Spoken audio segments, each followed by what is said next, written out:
આ દીકરીથી વંશ ચાલે છે, દીકરાઓથી નહીં.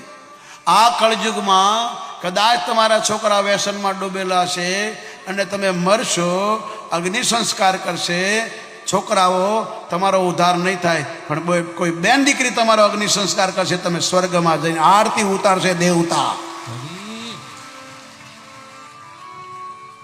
ન માનવામાં આવે તો સુરત જાઓ કાલ, ત્રણ પાનનો વડલો, ચોથું આવતું નથી. દીકરીએ સંસ્કાર કર્યો તાપીએ કરણનો, 3 પાનનો વડલો, ચોથું પાન નથી આવતું. સુરત જોજો, 5,500 વર્ષથી 3 જ પાન છે, ચોથું આવતું નથી. તાપીએ કીધું કોણ કહે છે દીકરીઓ અગ્નિ સંસ્કાર ન કરે? કર્યો. એટલા માટે દીકરી લક્ષ્મીનો અવતાર. આપણા પૂર્વજો કહેતા લક્ષ્મી આવી. આપણા ગઈઢાઓ દીકરીઓને મારતા નહોતા હો.